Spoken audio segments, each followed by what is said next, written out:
So are you from? We are from Sherbrooke. Oh, okay. Where exactly is that?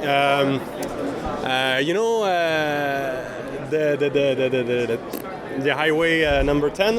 Okay, yeah. You just go all the way there until you reach Sherbrooke. And that's east, north, West, I think. 'cause I'm pretty from bad in geography. Yeah, me too. I'm from Vancouver, so this is actually like my first trip traveling outside of Vancouver, but still in Canada. Normally, I go to other countries, but it's one of the first times I've ever traveled within the same country. So yeah, the levels sound good. So cool starting. All right. What's your name and what's your game? I'm Michael Fauter. I'm working on the game Brainstorm with my team Golden Nuff. It's pretty much a party game. Okay. Like. So is party part of the title? Because I see it says Brainstorm Party. It's part of the title. Okay. It at first we did this game in Pixel Challenge in Quebec in April, and we only had one mode, and every comment we had was pretty much positive. So we said why not continue, and we had some more game modes, like the racing one, the dodgeball one, etc.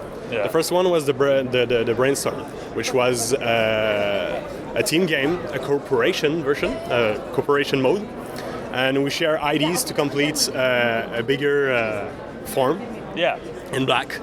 And yeah, the main idea was to get the most ID completed as fast as possible, the more accurate possible. So, did you guys all work at that as part of the game jam, or was it because it's a party game? So it makes me think that you guys took 4 game jams and pushed them together into a game. Like I said, in the Pixel Challenge, we had 48 hours to complete the game, and we were 5. 1 artist, 3 programmer, and me as a game designer. Okay. So yeah, we only did this one mod first, which was Brainstorm. We did have a lot of fun. One of the comments there, the comments we had from the judge was the control was not too really tight.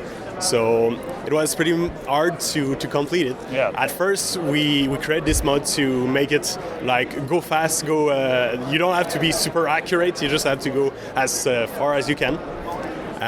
But after seeing the judges play, we were like, oops, people really like to make it perfect. So they were wasting a lot of time to make it perfect. Yeah. So we did change it, and now the controls are really tight. So it's a top-down game. Like I just played it.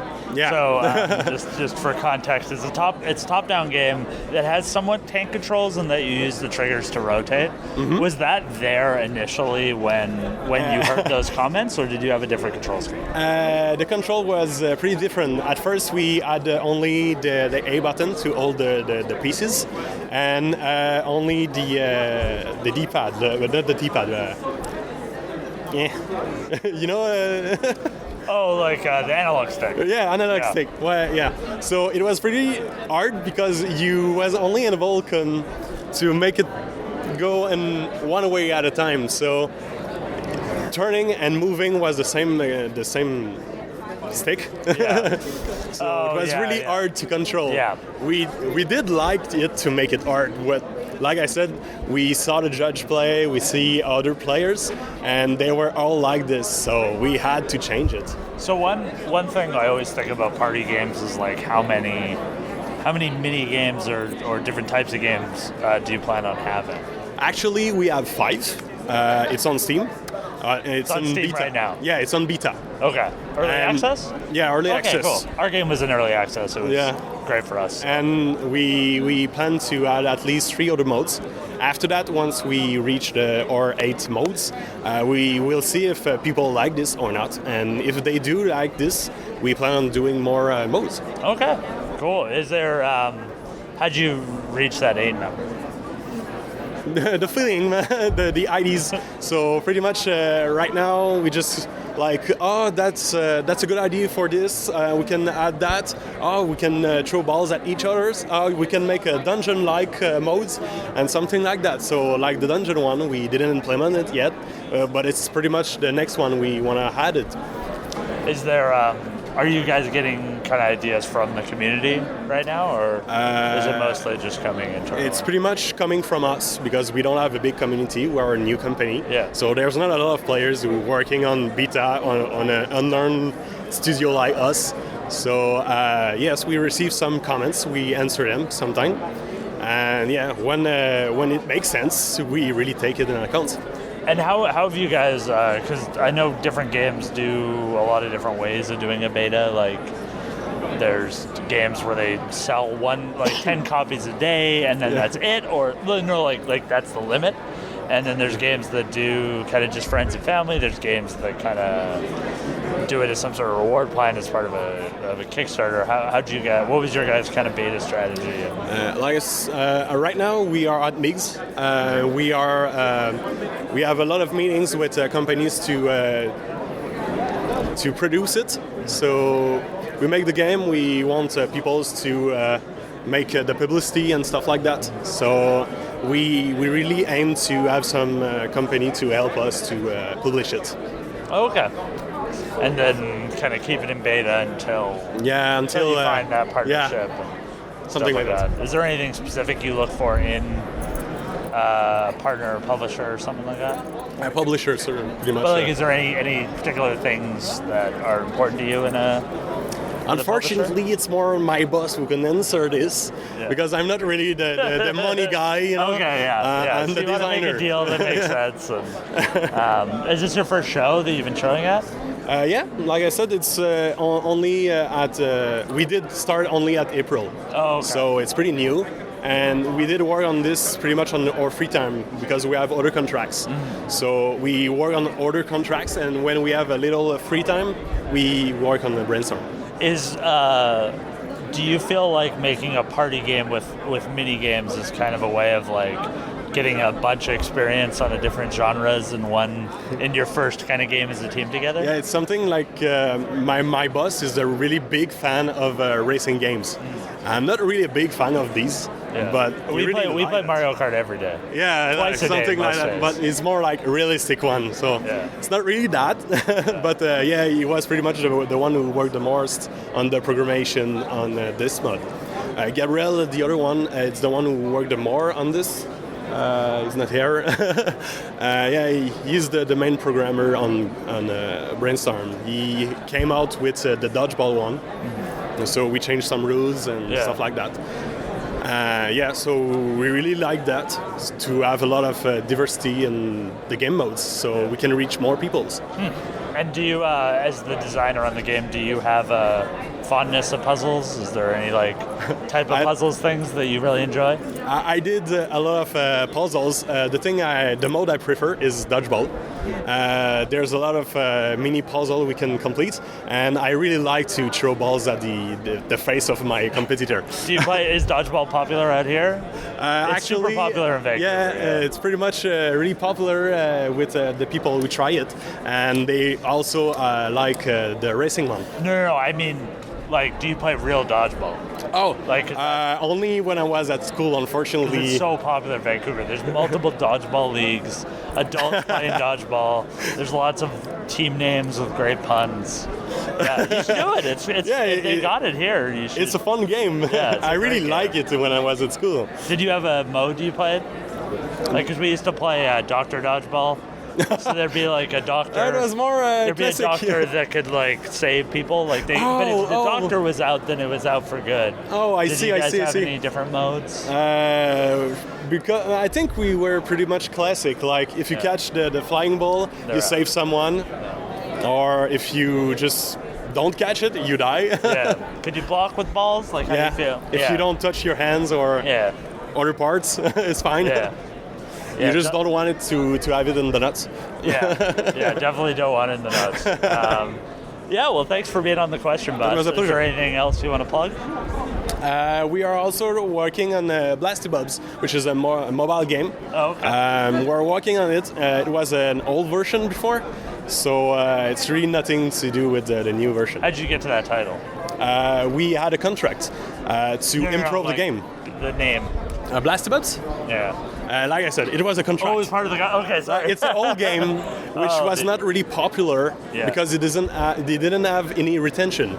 So no money, no power, no nothing. It was really just go as far as you can, and that was it. It was just score based, and that's it. So we had retention, we had money, we had upgrades, powers, and special mobs, which has special ability, like changing direction or going past everything, something like that. Cool. Well, thanks, and hope you have a good show. Thank you. No. What's your name and what's your game? I'm Paul Rebar. I'm the lead 2D artist, or just the 2D artist on Abyss Crew. I'm Paul Gralon-Mangrin. I'm the lead developer of Abyss Crew. First question, you're wearing sailor stuff. Where'd you get that? The hat is from the Imagine Le Fun, a small Montreal store which sells a costume. And the other one has been made by my mother by buying stuff in a village of Valouz. It looks it's like a real captain costume. Did you guys have a lot of sailing experience growing up? Did you spend a lot of time on boats? I was in the Royal Canadian Sea Cadets. Whoa! So that's one thing, and my favorite author when I was a kid was Jules Verne. So a little bit. I know how to I knew how to rig a sailboat and everything. Did that what made you choose this project to work on as a 2D artist? I like alternate history. I like diesel punk. I like subs, underwater stuff. What's the difference between diesel punk and steampunk? Steampunk is basically the second half of the 1800s, and diesel punk is sort of the first half of the 20th century, between sort of World War I to the end of World War II. Okay. So that sort of technology spin off into different things. Have you been doing any of the UI work on the game? I've been waiting to do that because we need to nail down all the different mechanics before we can actually start finalizing all the buttons and the UI and stuff, but we're moving into that right now. So I guess it would help to know what is the game? Yeah. So Abyss Crew is a submarine multiplayer cooperative game. So people play the crew of the submarine. There is one player which is playing the pilot, there is the gunner, the sonar operator, and the engineer. So there are 4 different roles, and everyone is important to make the submarine work. There are a lot of interaction between the players. So, for example, the gunner has to coordinate with the pilot to align the submarine with enemies. The sonar operator can scan enemies to lock torpedoes on it. The engineer can boost the engine to help the pilot to flee. So this is an adventure game where we play. There's a small role play in it. So we play the crew of the submarine. That's cool. One thing I did notice is kind of the different visual aspects of every role of the game, and what you kind of do? Were you involved in that kind of direction and that kind of for the UI? Well, how do you? Yeah, how are you? What are the kind of visual differences between the roles and kind of? Well, there aren't many right now because we haven't designed the UI yet. Yeah. But it's sort of the color. Language, of course for sonar you're going to have green because it's a standard sort of sonar scope, and for gunner you're going to have a warm color because it's to do with weaponry and stuff like that, and it's his role comes on when the game gets intense and you run into an enemy sub or a mutant sea creature or something, and the pilot is blue. I guess it's sort of why is the pilot blue actually? We try to have very different colors, so blue, red, green, and the last one, the engineer, is pink, but we might change the pink for another color. I'm a big fan of pink. What's fuchsia? It looks really retro-futuristic, really 80s, and that's not exactly the theme that we were searching for, but it's a little bit cyberpunk. And I came up with a bit of lore because in the game you're hunting for these orichalcum crystals, and they have conduction properties and stuff like that. So let's say they use them as a proto microchip or something. That's why CRT monitors exist in the 1920s. Oh, okay. Yeah. Is lore and story kind of always been a thing that you've been drawn to? Absolutely, yeah. World building. Is this your guys' kind of first game as a group? Yep. Our first game for everyone in the team. Oh, okay. So, yeah. So we take time to improve the game step by step because we are not professional of the industry, but we're learning with experience, and we try to have the best game possible.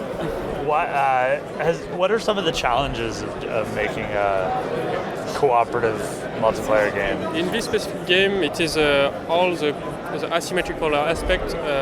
We want that everyone has something to do at any moment, so no one is bored because he has nothing to do.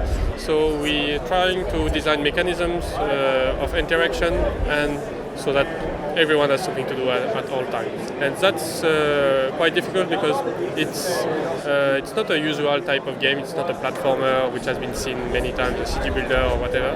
And so we have to create this mechanism. We've tried many things, we cut many things, and we're still improving. Was there always 4 roles? Sorry? Was there always 4 different classes or roles? No, we switched from 3 to 5.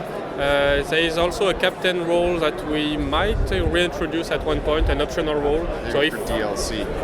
Yeah. So if people want to play with a captain, it could be fun too, and so we have to think how to include it without breaking all those mechanisms. What platforms are you guys coming out for? To start with, it's going to be like PC and iOS and Linux, and then we're going to hopefully, if we have the resources, port to tablet. Okay. Because it would be a good game for tablets, I think. Yeah, I think especially if you're all in the same room, because that was always the thing about like Artemis or games like that, where it's like ideally we all want to be in the same room. For sure. Yeah. Have you guys played Artemis as a group? Yeah, it is a reason that why this game exists today. It's because we have played Artemis and we had a lot of fun with Artemis, but we've played too much Artemis, and it doesn't offer so many new maps now. So we said if we want to play to a bridge simulator, we have to create our own game. So that came to Abyss. It's gonna be exciting to see how it turns out. Are you guys far out from release, or? We hope to release like fairly early on next year in early access. We're going to do the early access model like with Subnautica and the other ones, just so we can we nail down the gameplay and like the everything else, and then we just add more and more like story missions and stuff as we go. So. Cool. Well, thanks for being on the Question Bus. Is there anything else you guys want to plug? Want to what? Like plug? Like shout out? Like what's your art station? Oh, it's Paul Rebar at ArtStation. And what's the game's Twitter? Abyss Crew Game. So if you want to test the game, feel free to contact us. So either by Twitter, by Facebook, by Discord, and we will be happy to share with you the alphas that you can play test with your friend or with us. And if you want to give us your feedback, we can we can take it into account for the direction of the development of the game. Has Discord made it easier to do those like community play tests? It's actually the main software we use for development because we're not all based in the same place. So we use it as sort of like an online studio. Cool. Awesome. Well, hope you have a good rest of the show at Migs. Hopefully there's a group of people that can kind of get together and all play it together. Because that's always one thing about these type of shows is like being able to play it with people you're familiar with. Like a new game with the people you're familiar with the developers is always a special experience. So absolutely. Hope you guys get some good groups to come through. I'll have to bring the other. There's a few of us from Darkest Dungeon here. For sure. Yeah. We'll be waiting for you. You guys got 3 station for 3 or? Okay. Exactly. See ya. And someone else can be the captain and just yell at the other ones. Yeah, I mean that's what Chris does anyways. You can see his talk later today about creative direction. Okay, so thank you for this opportunity for the interview. Thank you. Thanks.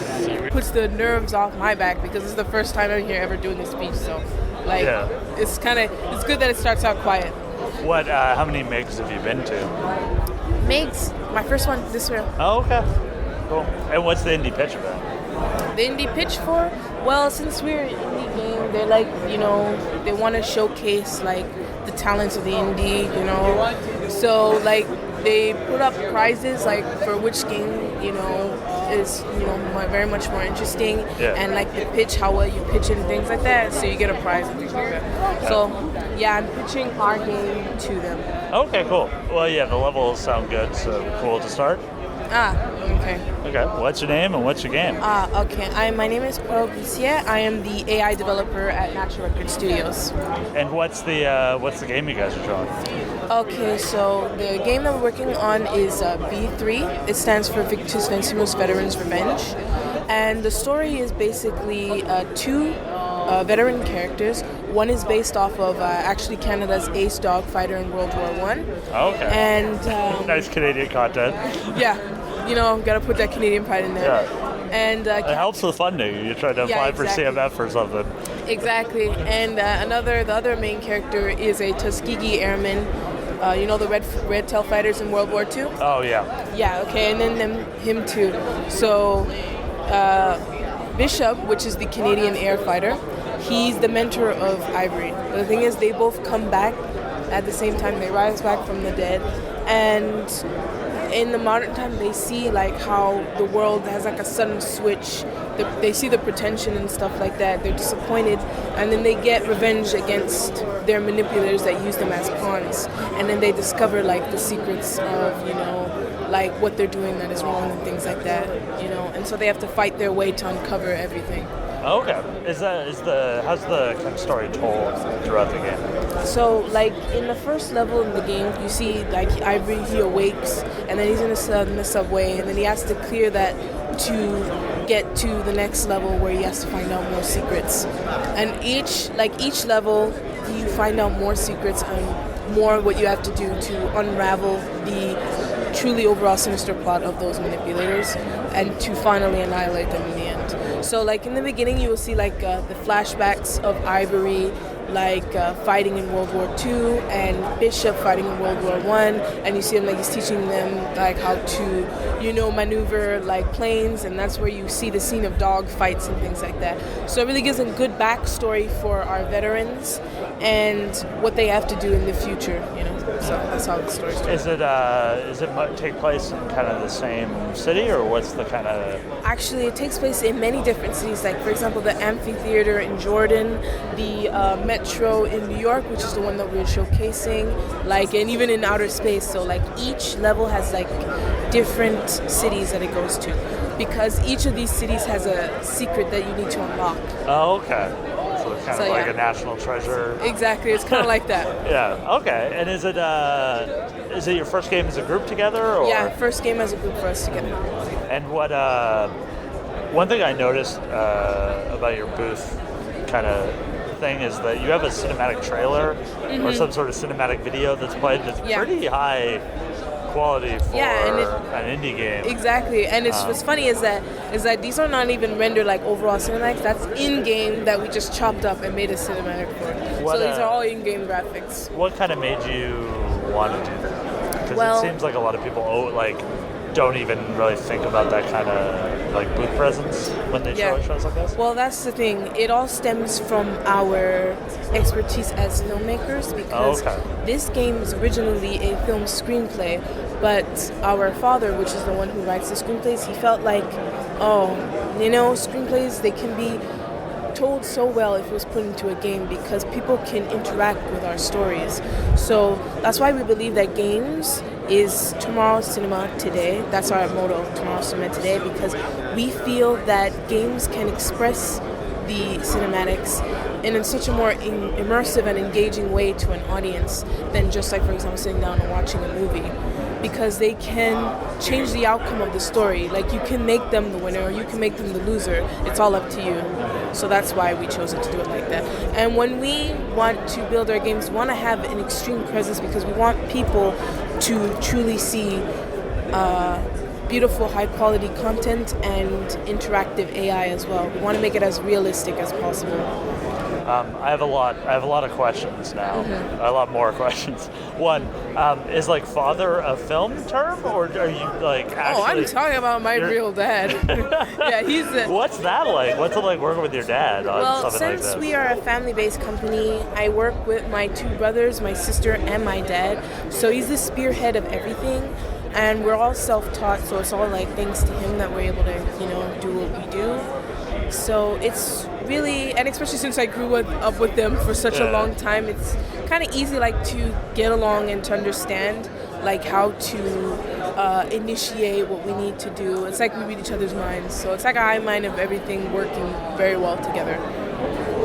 Okay, so then you also work with your brothers. Yeah. What's that like? Is it like the sibling? How's the sibling dynamics when put into a game project? The dynamics is extremely well. I'm actually surprised we don't fight at all. It's like we all seem to understand what we need to do in creating the game to truly make it the utmost fantastic experience as we can. So yeah, that's how it is. It's so comfortable working with them. Like I feel like, if we had to get like under engineers, we will have like differing opinions and things like that. While with your siblings, you may have slight differing opinions, but you come down to an agreement and you understand how the end of the story should be told to begin with. So did you guys play a lot of games together growing up then? They play a lot of games. Me, I like to read, develop AI and things like that. Okay. What's kind of the AI like in this game? Okay, well, thank you for asking that, because traditionally AI, it's static, it has 4 set responses, like the AI will evade, it will aid, it will attack, it will wander around like patrol. Those are the set things that it does. And people find it pretty predictable, and then they can overthrow that. Well, what I did is that I used deep Q learning, which is a neural network. This is true standard AI, machine learning and things like that. I implemented that inside the AI because it can create like tens, hundreds, even thousands of unique responses after reading what the player has done, his own unique moves, and reading the entire environment to better maneuver and to create dynamic counter reactions and counter attacks against the player. So the AI will never do the same thing over and over again, because players, once they know like a static AI will do, they will use the same tactic to attack it. But with a dynamic AI, you have to switch your game plan all the time. So always keep you on your feet, so you never become stagnant and like bored and like whatever I predicted, So. And does that happen like every time you fail? Like is it kind of only on success it rebuilds its strategy? It's a bit of both. Like for example, when you fail, they will realize, okay, this is what you do, so we're gonna get you like that. But every time that you succeed as well, it also trains them like to do better the next time. What made you want to go down this route?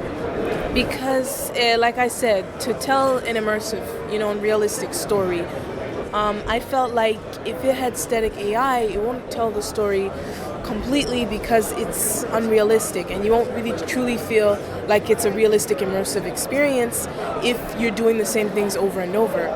You wanted to make it real world as possible, like you're really changing a universe, and it's like a parallel. That's how we wanted our games to be shown. That's cool. Do you have any favorite like shooter AIs that you've checked out? I was not really, like maybe Rainbow Six Siege, like maybe I'll have like something about that. When they showed the demo at E3, it looked good at that, but other than that, shooter AIs,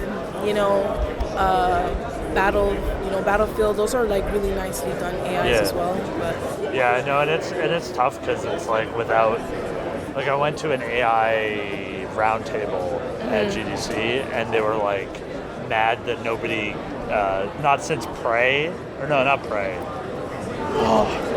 There's this one shooter, and now I can't believe I'm forgetting it, but it's like everybody points to and is like that's the best shooter AI, and it hasn't changed since 10 years. So people need to find unique approaches to it to even get noticed on like peer level. And I think what you're doing sounds really interesting with doing the neural network and training, because it's something that I know every game player has always thought, like, did it do that? Is that why it changed its way? And kind of being upfront about it, I think should provide like some cool experiences. So how far along are you in development? Well, since we've been developing this for 5 years, I think we're almost on the completion of it now. Like I'd say like, or maybe around 90%, but like there's a few stuff that we will need to do to create to really wrap everything up. And especially since this is also a VR experience, a virtual reality experience. There's a lot of steps that we need to take for that because we wanted to make this a customizable gameplay experience for everyone. So if you want to play it in VR, where you can truly, go inside and experience the environment and truly feel like you're part of it, that's one. If you are more of a first-person shooter person, you can do that. Third person, you can do that as well. And we even put it on PC, Xbox, PlayStation. Okay. So there's a lot of different ways to truly experience our development. So Cool. Well, thanks for being on the question bus. Yeah. Is there anything else you want to plug? Nothing You don't else. have like a family Twitter account or something? No, absolutely not. No social media? Well, we do have our Twitch, which is Beats of Hell, and our Mixer as well. But all of that's in my mom's hands. Oh, she's part of the. She's part of she's the one who manages She's all the part of the social team. media. Okay. Exactly. Well, thanks. It's been a great time. Yeah, it was. Good great luck with talking. the rest of the show. Yeah, thank you. Thank you so much.